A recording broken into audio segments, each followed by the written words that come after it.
So I think first of all, we have to go back to writer. You are very well known for teaching skills. Your students speak a whole lot about you. Miss Nigeria competition. I said, let's pick them up, let's take them back to Nigeria, and let's teach them a different kind of job.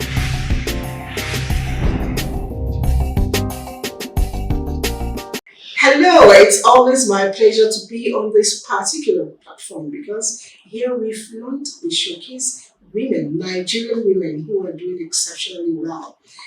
When it comes to women, the female gender, Nigeria has it all. We have women who are breaking ground in different places, in different fields, and standing on the ground at the same time and causing positive change. My guest today is one of them. Who is this guest? Sit back while I take a breather and come back to showcase her.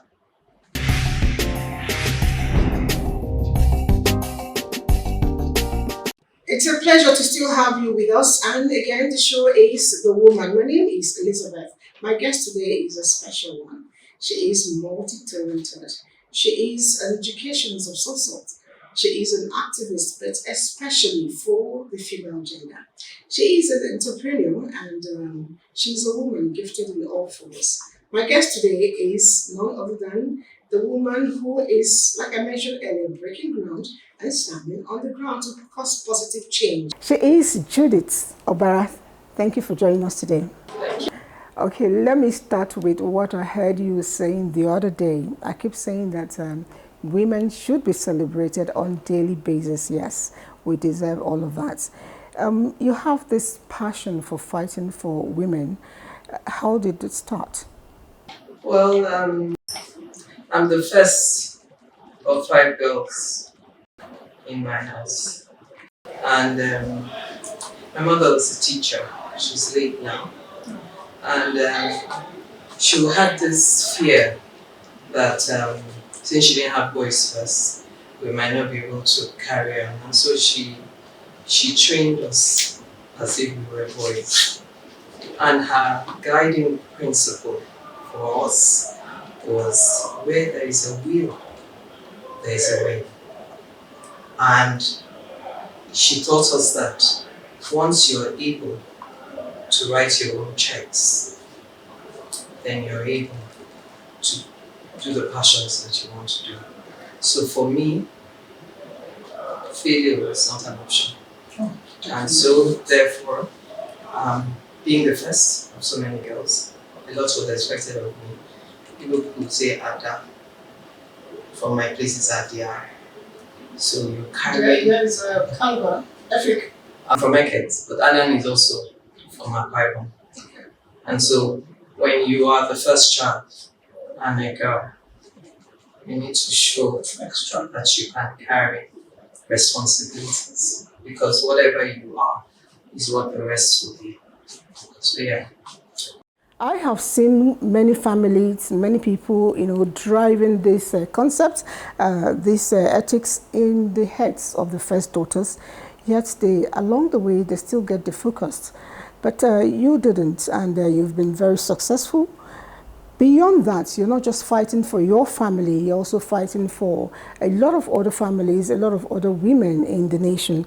I'm wondering, was there anything, again, particular that spiked your interest, this ardent interest in women? Yes, because honestly, if you see women in Nigeria, somebody used to joke, I'm a mother and a father all at once, even though I'm married. We women carry a lot. We tend to multitask. We are mothers to our husbands. We are mothers to our family. We are mothers to our extended families.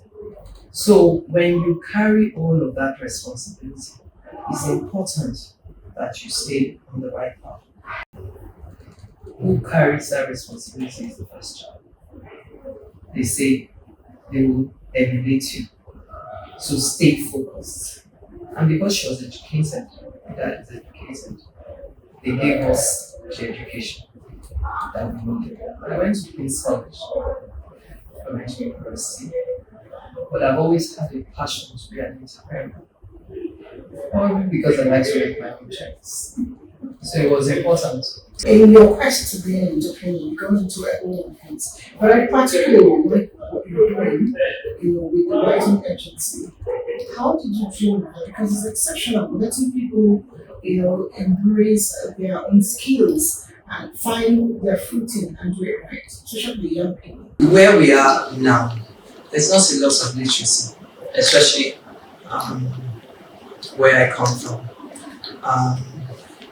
They have tried to enlighten them and tell them that the girl child is valuable.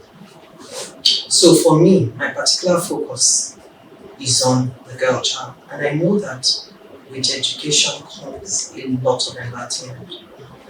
I'm trying to partner with certain agencies to see how we can train them. Not just training, go to school, actually go to school, learn to read and write, learn to pronounce. When you can speak English, when you have a lot more confidence. You come out and you can stand tall. Sure. And dictate how you want to be treated. There is a lot that you get from education. So for me, it's very important. It gives you some bragging rights. You get good jobs, good paying jobs. And then you can help out your family. I have a number of women I mentor who are in my particular industry. And I like how they're turning out. Everybody is becoming a CEO of herself. Nobody is busy telling me, I want to get a visa and take off. Because for me, there is no more fertile ground than this Nigeria that we have. So change begins from each and every one of us. So for me, women, girl child is a focus for me. Yes, it's been said that Nigeria is actually greener, but then I have seen where people are pushed to get things done, mentored, but they still decide to push it away and do other things. I'm wondering, if you were in the position where people do that, what would be your reaction? How would you handle that situation? I started the program by saying, I like to write my checks. You can show people how to fish. I think it's a lot better. And I'm going to give a particular example from the crop of women that I won't call them my followers, I just call them people that I mentor. I am very proud of them because the work we do is not easy, but they stay true to it. Sometimes they're a bit tired and therefore they need somebody like me to, pep them up. It's not as if I do not have challenges in business that I do. You see it every day. But your ability to resolve the challenge is what gives you joy. Like I said, Nigeria today is tough. I know we're going through tough times, but it is still better than going out there, an educated person, and you are not given the type of job you are trained for. Yes. I know everything here now. Once we're talking about it, we're talking about dollar, as if everything that we do is dominated in dollars. We've talked a lot about business, yes, and I want to go into your company. Your chosen name actually caught my interest. It got me captivated. It's a Stallionaire, and I'm wondering, I tried to do the mathematics on my own. Stallion, millionaire, okay, that's how it came about. But then, aside from the name, which is quite captivating, I know it's in the oil and gas. That particular area is not an area where women are, so much in. I know there are a few others, but you are one of those who've gone in there and you're doing very well. How are you circumventing the waters around there? Well, Stallionaire is actually a collaboration of myself and the chairman of the company. Well, I was originally an oil and gas person, like I said. I came out and worked with LNG and then went on to form my own. As I told you before, everybody has challenges, but your ability to stay true to what you believe in, and your project is what keeps you going. And so when I had an opportunity to collaborate with Stallionaire, it was very welcome. I saw that, okay, there's a female, there's a male. Um, where I have weaknesses, he has strengths. Where I have strengths, he has weaknesses. And so we're able to work together. And in doing that, I said to him, nobody wants to be a portfolio company. Therefore, we need to put roots on the ground. And I'm happy. I mean, I've been there now for 11 years. This is 11th year. But in the oil and gas trade for almost 20 years. So every day you hone your craft. You make it better. I know where I want to be. Right now, my attention is really to grow people that want to be like me. Help them out. Show them that it is possible. Yes, baby steps, but it is possible. My father did oil and gas, so okay, I had interest. But he did it differently. You keep changing. He didn't like to borrow. But you have to do that at this point. You have to know why you're doing it. So for me, not just mentoring women is my passion. Seeing to it that they succeed. That is my particular tribe. That is acquiring people and any other female that wants to do my business that reaches out to me. You know that the Southwest are very educated. Sure. Even the Igbo people, they are somewhat. But our own people, they are, but there's still more to be done. I actually think they have come a long way. I mean, I know a lot of educated people from there. In fact, up to professorial level. And one thing again I know that they hold very dearly is hard work.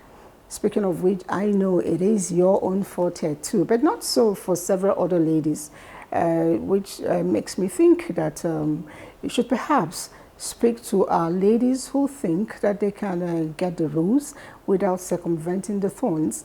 What do I mean? They just want to be the beautiful damsel, sit around, do nothing, no hard work, soft life, while the men alone fill up the tables. No, I'm not in that school of thought. Never been. But I don't know, maybe it's because of my own particular training.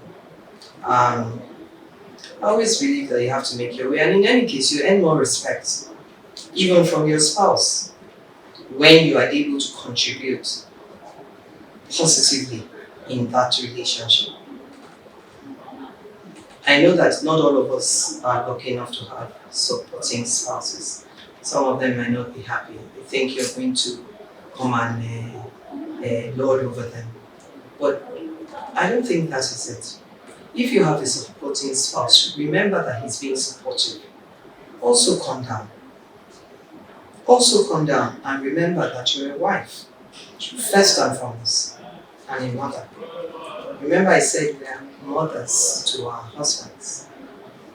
You might not necessarily fight with him or agree with him, but you can still find a way of making him agree with you without it being your own idea. Make him think it's his. That's the question of them being the head and you being the neck and rotating the head. Yes, it is true. It is very, very true. You know, I have a question. So I'll quickly go by what the Bible says that the man should love. But the women should make it possible for the man to love them by being submissive. And when you're submissive, you will get everything because the man who loves gives his all, to the object of his attraction, which is his wife this time around. But what happens when you're just very angry with him? How do you manage it? Because it's a bit difficult. It's really difficult. Of course, like every human being, even your child will sometimes get angry. I know that I wasn't the best of children because my mom and I had quite a lot of uproars, but eventually she showed me love unconditional. And then I started telling myself, the only thing I want to do in this world is to make this woman proud. That's what I kept telling myself. She just has to be proud of me, even though she loved me unconditionally. So it's the same thing for women. I mean, men, you're angry with him. Do not argue at that time. You can slightly walk away and come back later and very gently point out what you did not like. It is true that not everybody is nice, and there are some really terrible ones. But this marriage, this thing that we have signed, we just try to make it work as long as it's not violent, as long as nobody's hitting you. One day you'll see this, my wife, is actually very important to me. And turn around. It's nice. It's nice to have a beautiful home. And how do you again, juxtapose your job and your home without clashing? I mean, your job is very tedious one. You already mentioned that. So how are you able to? Do you have a rope tied on one hand to the home, another rope to the office? Okay. For me, I'm an empty nester right now. My son is not at home. He's in school. And so it's my husband and I. I have to, like I said, my head. That's another honeymoon period. If you saw me very often, yes. if it's not because of the work. I mean, I live in Lagos and I'm in Abuja. I can tell you, my home runs as if I were there because I am in that place in Lagos mentally, always getting in touch with them until when I get back home. Fasting has started. I'm Christian, my husband is Muslim. Fasting has started. I'm on top of it, wanting to know what he's eating, what he's making his fast with, all those things. You just have to try and multitask, and that is what women do best. You take care of your child. If you think about it, the number of children you have, you're taking care of them, you're going to school, you're making sure homework is done. You are also a breadwinner. Because if you decide that you want to be taking only from him, there will be fights.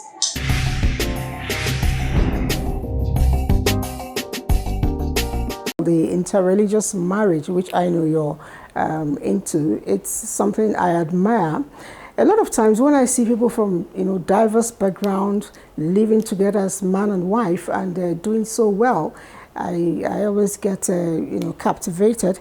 And for you, you're a Quibamite, he's Lagosian, you're Christian, he's a Muslim, and you're living together and doing so well. What are you doing right that we need to learn from? I'm not trying to change him. I'm not saying if you didn't receive the Holy Spirit or the body and blood of Jesus Christ, it's not going to happen. He has his own beliefs. I have my own beliefs. We just encourage each other and allow our children to choose the path they want to go. Because religion is personal to you as an individual and how you communicate with God. Amazing. Amazing. When you want to relax and unwind, what do you do? Very funny. I like to watch movies. Cartoon. No, not cartoon. Very nice Nigerian movies. Oh wow, Nollywood. And yeah, Nollywood. Then when I want to do romance, I'm thinking about watch all this Turkish. You were just there like me. Oh, you're so nice. I'm not doing these Turkish movies and nobody can understand. What are you doing? I'm like, yeah. That's my own relaxed point. I need to It's actually fun. Yeah. It's actually fun. That's a good one. But I won't leave you until I hear your opinion for the Nigerian women because I know you're fighting for us seriously. What do you hope for us, perhaps before the next Women's Day celebration? Honestly, I want to see a Nigeria where women are fully involved in politics, in decision-making processes. I want to see them at the table. They're not a lot of us. I want to see them invest in our businesses. Those of us that are still here. I want to see those of us that are here mentoring the younger ones, playing leadership roles, getting them to go to school. I want to see us encouraging them, even those that are at home, that didn't have the opportunity to be educated, but they can do business. Given the opportunity to give them money so that they can invest. All of us know that if you're trying to borrow money from the bank, you're going to bring your arm, leg, and so much more. You bring your life and death certificate. I want to see them actually investing in the general. You know, there are a lot more of us out there than those that have made it or seemingly made it. Because even those of us that look as if we are, they are fraught with problems. Sometimes we do need help. We want to be at the table, like making all these decisions about us. We don't want the men, creating policies that concern us. Women should be the one creating those policies. That 35% they talk about. I want to see it play out for real women. I think we should go beyond 35. We should push for 50 now, but that's like being Oliver Twist when you haven't even received. You have not even received the 35, you want 50. You see, they say you're trying to be like us. No, we're not. We just want to be your helpmates. We can never be like the women because Yeah. we're not even structures anymore. We just want to be like your helpmate. Yes. Push it along. We actually heard some people having a conversation, and it was more like putting a blame on the female, that's the mothers, when it comes to the crime rates in the society. Some people think that the mothers are not doing a good job on the training of their children, which is why we have this spike in crime in the society today. What's your thought on that? I don't think so. In fact, I know we should not be doing that. When there is enormous poverty in the country, people look for other ways in which to survive. But right now, it's not just poverty, it's also the varying political interests that's happening in the country. A lot of them want to make it ungovernable for any current government that there is. And it didn't start with this government. You understand? Maybe the previous people wanted to make it ungovernable for people, and it's gotten out of hand. But if we begin to orientate, get these people, we orientate them. I think Jonathan tried to do that one time, by getting them to drop their arms, send them to school, do this amnesty. Maybe something can be done. We hope it's done because it's really eating Nigeria's heart and we need to have it real change. Thank you so much for coming on the show. It's always a pleasure. And we've been talking with Judith Ogbara, an entrepreneur, a female strategist, an activist, and a passion for education, and a helper of the less privileged. Next week will be another exciting package on the show. My name again is Elizabeth. Do join us then.